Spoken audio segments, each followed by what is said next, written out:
جس تفسیر میں بونگی ایکسپرٹ مرزا کے بقول تحریف ہے، اسی تفسیر کا یہ کئی بار تعارف کروا چکا ہے کہ باقی تفسیروں سے بہتر ہے۔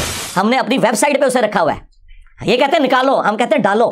مرزا کی بونگی نمبر 3، اب جس تفسیر میں بقول اس بونگی ماسٹر کے تحریف ہے وہ اس نے اپنی ویب سائٹ پر ڈال رکھی ہے، گویا یہ مجرم تحریف قرآن کو فروغ دے رہا ہے، اور میں نے تعریف کی ہمیشہ۔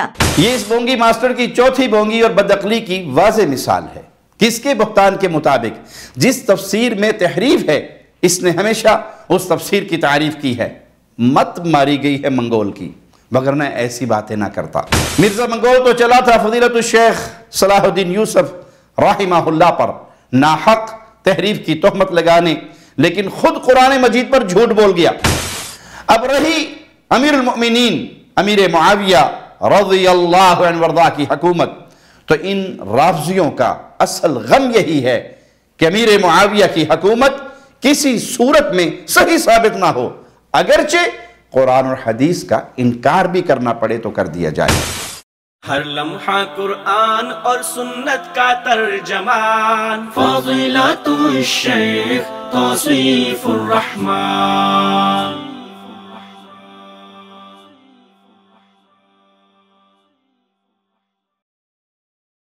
السلام علیکم ورحمۃ اللہ وبرکاتہ۔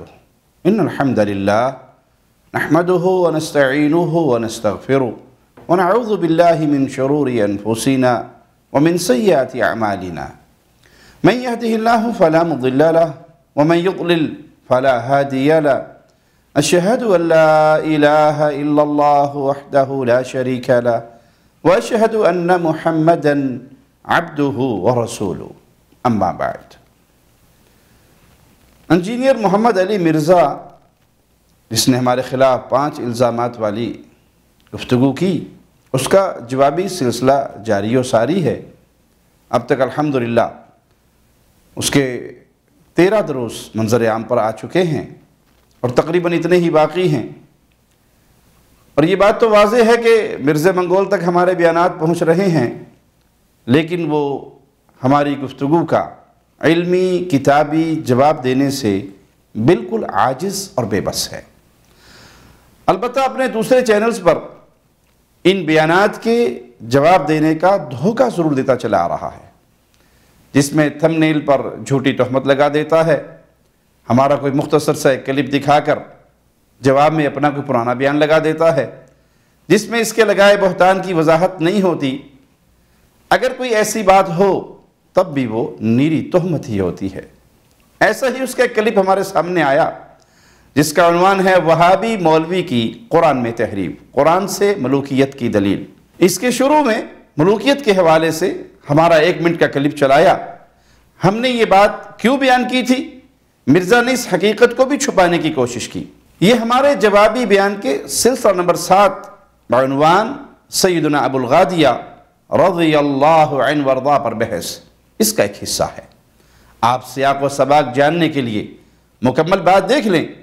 مرزا منگول نے دھوکہ دیتے ہوئے مزید کہا، الحمدللہ چیزیں احادیث کے اندر بالکل واضح ہیں، لیکن چونکہ ان لوگوں کو پتہ ہے کہ ہم جن کے ریال خور ہیں، جس ملوکیت کے، ہم نے اس ملوکیت کا کرنا ہے دفاع، بس صرف یہ وجہ ہے۔ اس دفاع کے اندر آگے نا ہمیں یہ مشورے دے رہے ہیں کہ جی آپ جو ہے نا وہ نیوٹرل ہو جاتے ہیں۔ کیوں نیوٹرل ہوتے ہیں بھائی؟ چیزیں تو بالکل واضح ہیں الحمدللہ، لیکن مرزا کی رافضیانہ انجینئری واضح نہیں ہے۔ احادیث یا آثار جو دکھاتا ہے اس میں ہوتا کچھ ہے، یہ کہانی کچھ ڈالتا ہے۔ جو بات اس کے خلاف ہو اس کو بدل کر بتاتا ہے، اور اس کہانی باز بابی تقلیدی کو پتا ہے کہ یہ اپنے رافضیت زدہ خیالات کو کبھی حق ثابت نہیں کر سکتا، تو پھر سیاسی بیان بازی شروع کر دیتا ہے۔ ملوکیت کو بھی تمہارے بابوں مودودی اور جھالوی نے برا بتایا ہے، وگرنہ قرآن مجید میں ایمان والوں کی ملوکیت کو نعمت قرار دیا گیا۔ سورۃ المائدہ آیت نمبر 20 کو سنیے، وَإِذْ قَالَ مُوسَىٰ لِقَوْمِهِ يَا قَوْمِ اذْكُرُوا نِعْمَةَ اللَّهِ عَلَيْكُمْ إِذْ جَعَلَ فِيكُمْ أَنْبِيَاءَ وَجَعَلَكُمْ مُلُوكًا۔ اور جب موسیٰ علیہ السلام نے اپنی قوم سے کہا، اے میری قوم، اپنے اوپر اللہ کی نعمت یاد کرو، جب اس نے تم میں انبیاء بنائے اور تمہیں بادشاہ ملوک بنایا۔ سورۃ بقرہ کی آیت نمبر 246 غور سے پڑھیں، جس میں اللہ تعالیٰ نے بیان فرمایا کہ موسیٰ علیہ السلام کے بعد بنی اسرائیل کے سرداروں نے اپنے نبی سے کہا ہمارے لیے بادشاہ ملک مقرر کیجئے تاکہ ہم فی سبیل اللہ قتال کریں۔ تو ان کے نبی نے یہ نہیں کہا اے بنی اسرائیل تمہیں کیا ہو گیا، تم ملوکیت طلب کر رہے ہو، بلکہ اگلی آیت 247 دیکھ لیں، وَقَالَ لَهُمْ نَبِيُّهُمْ إِنَّ اللَّهَ قَدْ بَعَثَ لَكُمْ طَالُوتَ مَلِكًا۔ ان کے نبی نے فرمایا اللہ نے تمہارے لیے طالوت کو بادشاہ مقرر فرما دیا۔ پھر سورۃ بقرہ کی آیت 251 دیکھ لیں، اللہ تعالیٰ نے طالوت کی فتح کے بعد داؤد علیہ السلام کو بادشاہ بنایا۔ لیکن اس بابی مرزے کو کچھ پتہ ہے نہیں، سیاسی بھاشن بازیاں کر کے کہانیاں ڈال رہا ہے ملوکیت کے دفاع کے لیے، تو قرآن حکیم کی یہ آیات ہی کافی ہیں۔ لیکن یہ تقیہ باز بابی چاہتا ہے کہ میں صحابہ کرام کے خلاف جو چاہے بکتا رہوں، لیکن یہ اس بات کو کیسے مان سکتا ہے کہ میں صحابہ کے خلاف بکتا ہوں اور یہ ان کا دفاع کرتے ہیں؟ اس طرح اس کی رافضیت کا پول مزید کھل جائے گا۔ تو ایسے بہت سے ایمان والوں کو اپنی طرح گستاخ بنانا چاہتا ہے، اس لیے جھوٹے الزام لگاتا پھرتا ہے۔ آپ دیکھ سکتے ہیں کہ آیات بڑی واضح ہیں، جن آیات میں اہل ایمان کی ملوکیت کا ذکر بطور نعمت کیا گیا ہے، وہی ہم نے بیان کیا، اس پہ تحریف کیا ہے۔ کیسے ہے یہ مرزا منگول نے واضح کرنا ہے، کیا تحریف ہے اور کیسے تحریف ہے۔ تو اس کی وضاحت کے لیے آگے مرزے کی 10 منٹ کی بونگیاں ہیں۔ یقیناً ایسی بونگیاں اور بدعقلیاں مرزے جیسے لوگوں کے لیے ہی ممکن ہے۔ آئیے ذرا تفصیل ملاحظہ فرمائیں۔ تحریف کی باطل تہمت کا اپنے خیال فاسد میں ثبوت دینے کے لیے مرزا منگول کی پہلی بونگی۔ صحابیوں نے سعودیہ والوں کو کئی سال خط لکھے، 60-70 غلطیاں نکال کے انہوں نے سعودیہ والوں کو مجبور کیا کہ جناب تفسیر عثمانی نکالیں، اس میں بہت غلطیاں ہیں۔ ہمارے ابا جی صلاح الدین یوسف صاحب کی جو احسن البیان ہے نا، وہ کچھ عرصہ پہلے فوت ہوئے ہیں 95 ایئرز کی ایج میں، وہ آپ ڈالیں، وہ حاجیوں کو دیں۔ تو آپ پچھلے کئی سالوں سے تفسیر عثمانی پہ بین ہے دیوبندیوں کی۔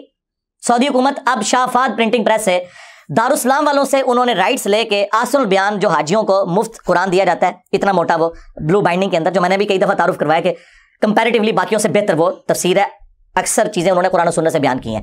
جس تفسیر میں بونگی ایکسپرٹ مرزا کے بقول تحریف ہے، اسی تفسیر کا یہ کئی بار تعارف کروا چکا ہے کہ باقی تفسیروں سے بہتر ہے۔ نمبر 2، اس تفسیر میں اکثر چیزیں قرآن و سنت سے بیان کی گئی ہیں۔ یقیناً یہ دونوں باتیں اس تفسیر کی تعریف میں ہے۔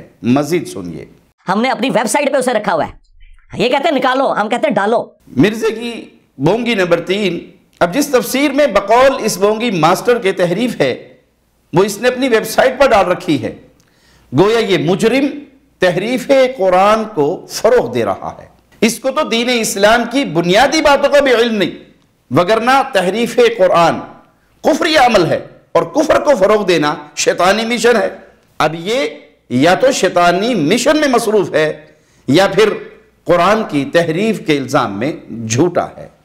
ہم ثابت کر سکتے ہیں کہ یہ دونوں کا مجرم ہے، لیکن خود اپنی خرافات کے مطابق بھی یہ ان دونوں میں سے کسی ایک جرم کا پکا مجرم ہے۔ ہم جو کہتے ہیں نکالو، مطلب مرزے جیسے جاہل لوگوں کی خرافات کو تفسیر کے نام سے فروغ دینے کی مذمت کرتے ہیں، اسے نکالنے کی بات کرتے ہیں۔ تو اسی لیے کرتے ہیں کہ مرزا اپنے جہالت کی وجہ سے اس لائق نہیں کہ تفسیر کر سکے۔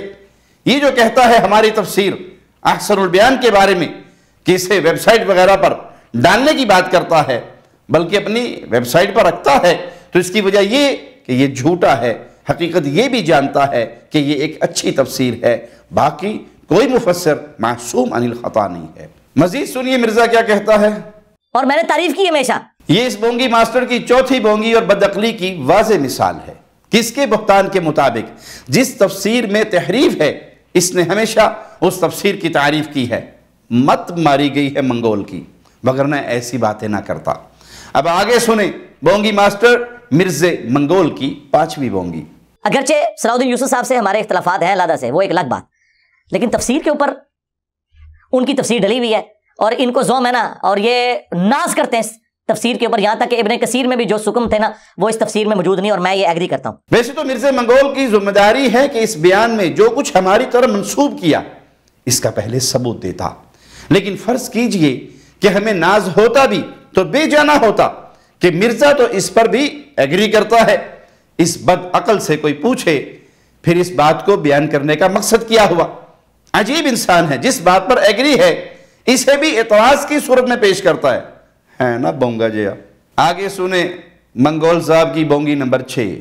اور میں یہ ایگری کرتا ہوں، یہ ابن کثیر سے بھی بہتر ہے، لیکن اس کے اندر بھی بلنڈر موجود ہے۔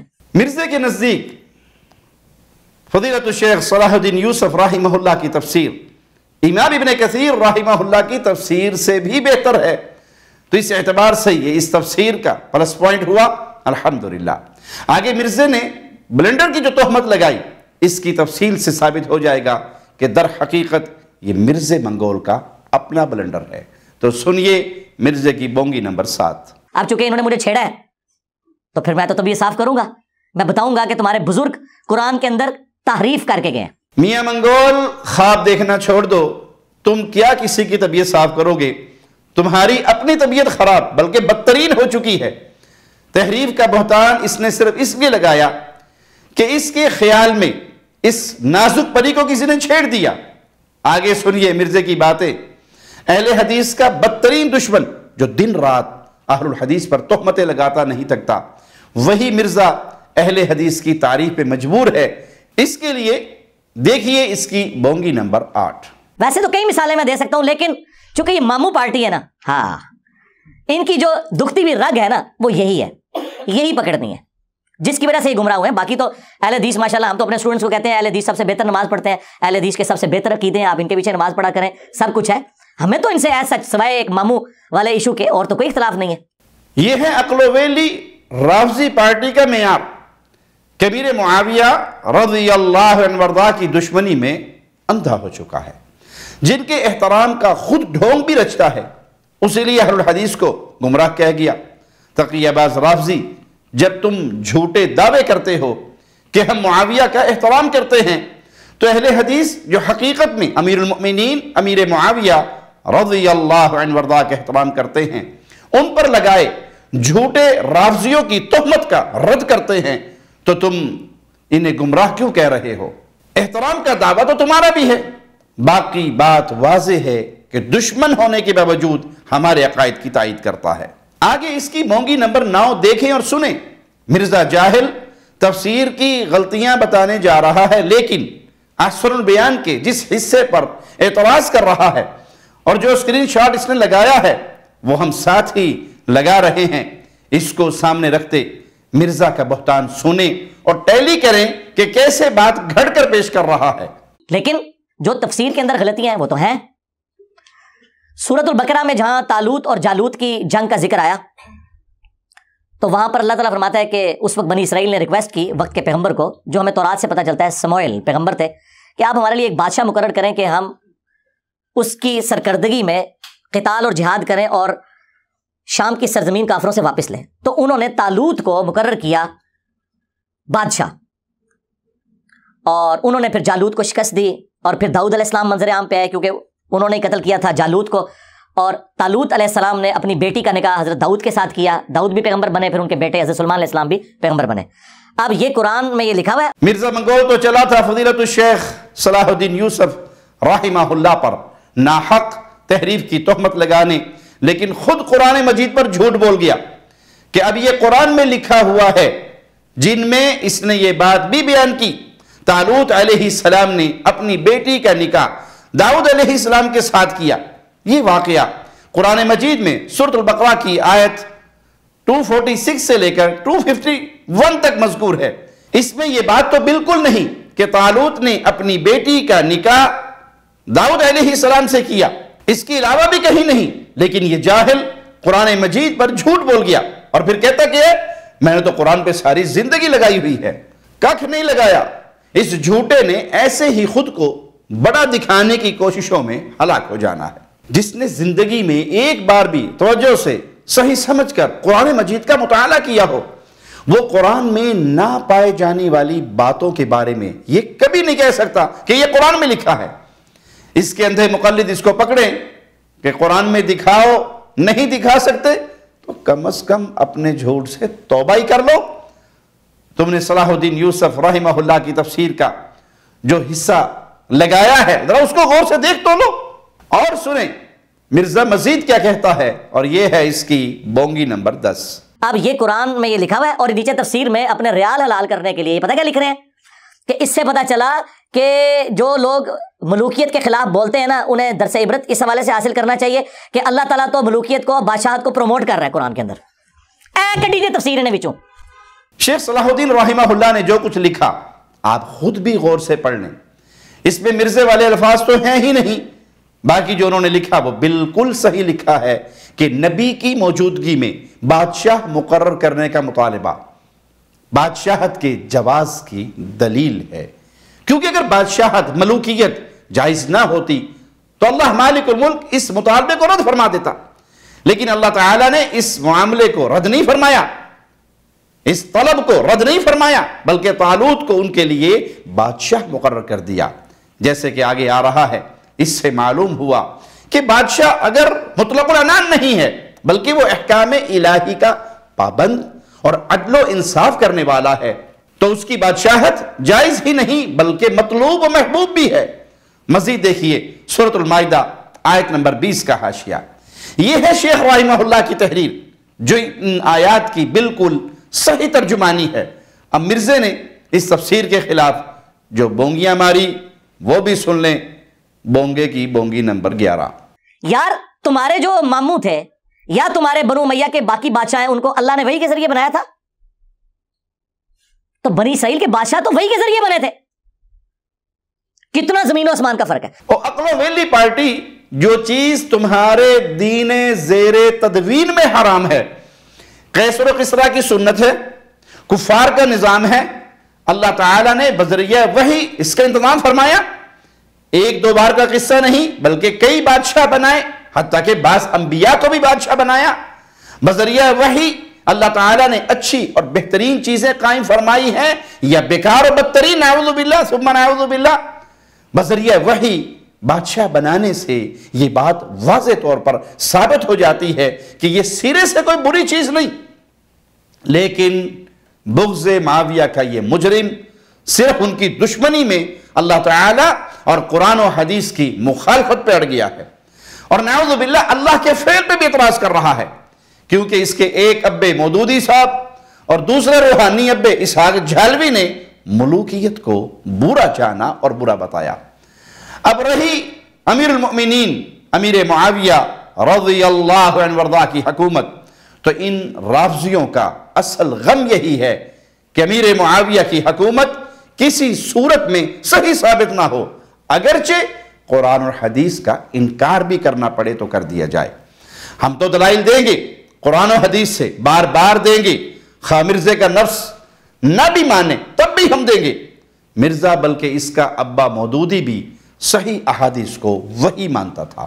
صحیح بخاری حدیث نمبر 2704، مرزے کے فرقے رافضیہ کی موت، اس کے مطابق مسلمانوں کے دو گروہوں میں سیدنا حسن رضی اللہ عنہ وارضاہ کے ذریعے صلح ہوگی، یہ وحی ہے، اور اس کے مطابق صلح ہوئی اور سیدنا حسن اپنی خوشی سے امیر معاویہ کے حق میں دستبردار ہو گئے، اپنی خلافت چھوڑ دی، اور یہ حقیقت ہے کہ اس وقت تمام صحابہ رضوان اللہ علیہم اجمعین معاویہ رضی اللہ عنہ وارضاہ پر متفق ہو گئے اور رہے، اجماع صحابہ سے وہ خلیفہ اور امیر المؤمنین قرار پائے اور تا حیات رہے، اور اجماع خاص طور پہ اجماع صحابہ کا ماننا سورۃ النساء کی آیت نمبر 115 کے مطابق لازمی ہے، نہ ماننے والا جہنمی ہے۔ اب یہ وحی مرزے کو نظر نہیں آتی تو اس میں ہمارا کیا قصور ہے؟ اس کی تفصیل ہم صلح حسن کے حوالے سے اپنے بیان میں کر چکے ہیں۔ آگے آئیے اس کی بونگی نمبر 12 بھی سن لیں، صاف اور واضح جھوٹ بولتا ہے۔ اور پھر نیچے لکھا کہ آپ سورۃ المائدہ میں چلے جائیں، وہاں میں نے تفصیل سے بات کی ہے۔ یہ دیکھ لیں احسن البیان کا مرزا منگول کا لگایا ہوا سکین، اور پھر یہ بھی دیکھ لیں کہ مرزا کیسا عادی جھوٹا ہے، بات بدل کر پیش کرنے کا خیانت کا پکا مجرم ہے۔ شیخ رحمہ اللہ نے صرف اتنا ہی لکھا ہے. مزید دیکھیے سورۃ المائدہ آیت نمبر 20 کا حاشیہ. شیخ صلاح الدین یوسف رحمہ اللہ نے یہ قطعاً نہیں لکھا کہ سورۃ المائدہ میں نے تفصیل سے بات کی ہے. یہ مرزے کذاب کا کھلا جھوٹ ہے. آگے اس کی مزید بونگی نمبر 13 بھی دیکھ لیں. وہاں بھی یہی انہوں نے اپنے سو کارڈ جو پھول تھے نا وہ وہاں پہ منتشر کیے ہوئے تھے کہ جی وہ ملوکیت کے خلاف لوگ بولتے ہیں اور جمہوریت کی تعریف کرتے ہیں، جو ہے ملوکیت بہت بہتر ہے جمہوریت سے. بیچارہ ڈھونگی جھالوی بابی منگول طنز کی ناکام و نامراد کوشش کر رہا ہے، لیکن زبردستی اور سینہ زوری کرتے ہوئے بالکل لو کانفیڈنس کے ساتھ اس کے جھوٹا ہونے کے لیے اتنا ہی کافی ہے کہ حافظ صلاح الدین رحمہ اللہ کی تحریر کردہ بات ان کے الفاظ میں بیان کر کے جواب دے نہیں سکتا تو بس صرف 3-4 سیکنڈ تک اسکرین شاٹ لگا کر ہٹا دیتا ہے اور اپنی مرضی کے جملے شیخ رحمہ اللہ کی طرف باطل طور پہ منسوب کر دیتا ہے. یہ اسی کا لگایا ہوا سکین آپ غور سے دیکھیں پڑھیں. شیخ رحمہ اللہ نے تو یہ لکھا ہے بہرحال ملوکیت یا شخصی حکومت اگر بادشاہ اور حکمران عادل و متقی ہو تو جمہوریت سے 1000 درجے بہتر ہے. اور مرزے نے شیخ رحمہ اللہ پر جھوٹ بولتے ہوئے ان کی طرف کیا منسوب کر دیا؟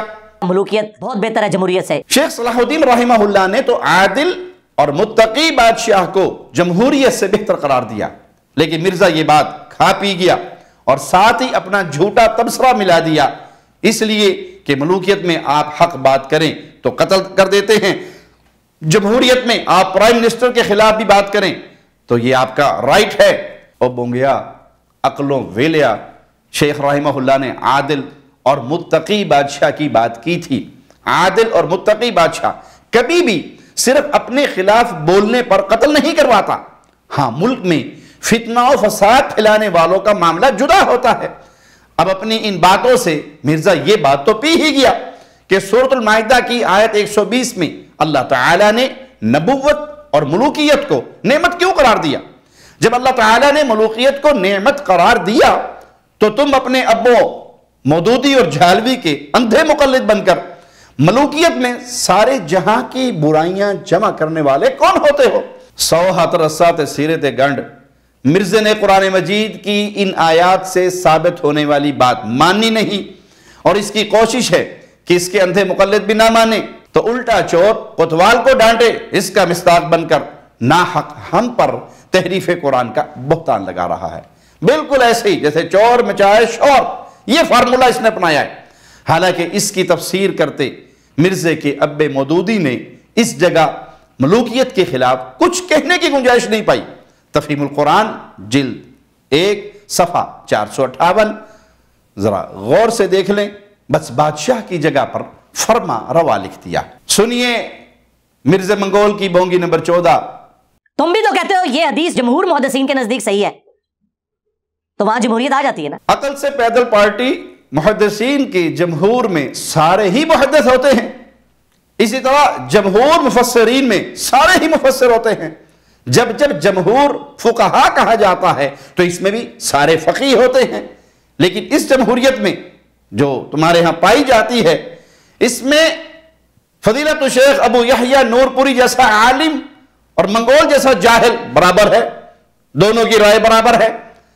آپ جس جمہوریت کے فضائل بیان کر رہے ہو وہ پھر بھی نہیں آتی اس بات میں. یہ علمی باتیں ہیں، تم جیسا اناڑی بے وجہ دخل اندازی کر کے اپنی بے عزتی میں مزید اضافہ کرواتا ہے. آگے سنیے مرزا منگول صاحب کی بونگی نمبر 15. انہوں نے لکھا جس سے تو بادشاہ ثابت ہوتی ہے اور اللہ کو بڑی محبوب ہے، اور مثالیں دے رہے ہیں بنی اسرائیل. اوے بنی اسرائیل کے بادشاہ تو اللہ تعالیٰ نے وحی کے ذریعے بنائے تھے. تمہارے جو بادشاہ جن کا تم دفاع کرتے ہو وہ تلوار کے زور کے اوپر، گن پوائنٹ کے اوپر مسلط ہوئے ہیں امت کے اوپر. کتنا فرق ہے. ہم تو امیر المؤمنین امیر معاویہ کے دفاع میں بلکہ آل بیت حسنین کریمین رضی اللہ عنہما کے دفاع میں یہ کہہ رہے ہوتے ہیں کہ اگر یہ بادشاہت تھی بھی تو ویسی ہی بادشاہت تھی جیسے بنو اسرائیل اور ان کے انبیاء علیہ السلام کی بادشاہت تھی جو سراسر نعمت، وگرنہ حسنین کریمین ان کی اطاعت نہ فرماتے اور ان کی حکومت صلح حسن کی وجہ سے بنی، نہ کہ گن پوائنٹ اور تلوار کی زور پہ، تلوار کی نوک پہ. یہ مرزے کا کالا جھوٹ ہے. اور پھر ہم بنو اسرائیل کے عمل کو دلیل نہیں بنا رہے ہوتے، بلکہ قرآن مجید کی آیات سے دلیل لیتے ہیں کہ بادشاہت ہر لحاظ سے غلط ہی ہوتی تو بقول تمہارے اللہ بذریعہ وحی انہیں بادشاہ نہ بناتا۔ تو تمہاری اس بونگی تعویل سے بھی تمہارا گھڑا ہوا یہ مقدمہ باطل ثابت ہو جاتا ہے کہ بادشاہت کیسر و کسریٰ کی سنت ہے۔ ہم کہتے ہیں کہ نہیں، یہ انبیاء کی سنت ہے، اللہ کی نعمت ہے، بشرطی کہ عدل و انصاف پہ قائم ہو۔ عدل و انصاف نہ ہو تو جمہوریت بھی کس کام کی؟ آگے سنیے مرزا بونگے کی بونگی نمبر 16 حدیث کے ذریعے اپنی اس بات کو ثابت کرنے کے چکر میں ہے، لیکن اس کی بدبختی دیکھیں کہ حدیث بھی ایسی پیش کرنا اسے پڑ رہی ہے جو اس کے دوسرے باطل موقف کے خلاف ہے۔ خیر پہلے اس کے کالے کرتوت دیکھتے ہیں، اس کی بات سن لیتے ہیں۔ دوسرا بخاری مسلم دونوں میں حدیث ہے کہ جو بنی اسرائیل کے سیاسی امور تھے وہ پیغمبر دیکھا کرتے تھے، اور میری امت میں خلفاء آئیں گے، کیونکہ اب نبوت کا سلسلہ ختم ہو چکا ہے اور خلفاء میں ہر طرح کی چیزیں ہوں گی، وہ تو پھر تفسیر موجود ہے۔ دیکھیں اس کی بدبختی، حدیث لگائی بھی تو بس صرف 2-3 سیکنڈ کے لیے اسی کا لگایا سکین دیکھیں۔ صحیح بخاری حدیث نمبر 3455 رسول اللہ صلی اللہ علیہ وسلم نے فرمایا، بنی اسرائیل کی حکومت انبیاء علیہم السلام چلاتے تھے، ایک نبی فوت ہو جاتے تو ان کی جگہ دوسرے نبی لے لیتے، میرے بعد کوئی نبی نہیں تو خلفاء ہوں گے اور کثرت سے ہوں گے۔ تو صحابہ نے عرض کی آپ ہمیں کیا حکم دیتے ہیں؟ تو آپ صلی اللہ علیہ وسلم نے بالترتیب پہلے کی بیعت اور اطاعت اور پھر اس کے بعد والے کی بیعت اور اطاعت کا حکم دیا۔ اب اس حدیث کے مطابق تو خلفاء بہت زیادہ ہوں گے، لیکن مرزا قیامت تک 12 خلفاء ہی کا قائل ہے، اس لیے حدیث بھی پوری نہیں پڑی۔ باقی اس کی قدر تفصیل ہم مرزے کے 5 الزامات والے بیان کے جوابی سلسلہ نمبر 14 پر بیان کر چکے ہیں، جس کا عنوان ہے خلافت کب تک۔ انشاءاللہ جلد ہی وہ بیان آپ کے سامنے آ جائے گا۔ المختصر کہ یہ حدیث بھی ملوکیت کے خلاف نہیں، ورنہ مرزے کو چاہیے کہ اس امت کے تمام حکمرانوں کو خلیفہ ہی تسلیم کر لے، کہ اس حدیث میں بعد میں بس خلفاء کے آنے کا تذکرہ ہے۔ اگر وہ دیگر دلائل کا سہارا لیتا ہے تو پھر ملوکیت بھی عدل و انصاف پر ہو تو دیگر دلائل کی روشنی میں بالکل صحیح ہے۔ آگے مرزا منگول کی بونگی نمبر 17 بھی دیکھ لیں۔ جھوٹ کی دکان میں جھوٹ کا سودا بیچتے ہوئے مرزا کیا کہتا ہے؟ ہم کون سے وہابی ہیں جو اپنے بابوں کی باتوں کو بغیر دلیل کے مان لیں؟ یہ میں اس کی تشریح کر رہا ہوں۔ عقل سے فارغ پارٹی تشریح نہیں، اسے جھوٹی تہمت اور بہتان لگانا کہتے ہیں۔ اگر تم سچے ہو نہیں ہو، اگر لگا رہا ہوں اپنے دعوے کے مطابق، اپنی سوچ کے مطابق، کنفرم تم ایسے کذاب ہو، تم اپنی سوچ کے مطابق اگر سچے ہو تو ثبوت پیش کرو۔ کون سی ایسی بات ہے جس کی دلیل نہیں لیکن اہل حدیث اسے مانتے ہوں؟ نہیں کر سکتے اور قیامت تک نہیں کر سکتے۔ تو ہمیں تو معلوم ہے، شاید تمہارے مقلدین بھی سمجھ جائیں کہ مرزا پکا کذاب ہے۔ خلاصہ کلام یہ کہ تحریف قرآن کی تہمت لگانے میں بھی مرزا ہمیشہ کی طرح پکا جھوٹا نکلا۔ یہ تحریف کی تہمت سچ ثابت نہیں کر سکتا، ٹائم قیامت تک ہے، کبھی بھی نہیں کر سکتا۔ اللہ سے دعا ہے اللہ ہمیں دین حنیف پہ قائم رکھے اور اس دین کا پیغام امت تک پہنچانے کی توفیق عطا فرمائے، اخلاص کی دولت سے نوازے، ریاکاری، شہرت، دکھلاوے کی فتنوں سے اللہ محفوظ رکھے۔ اقول قولی ھذا واستغفر اللہ لی ولکم ولسائر المسلمین۔ ہر لمحہ قرآن اور سنت کا ترجمان، فضیلت الشیخ توصیف الرحمان۔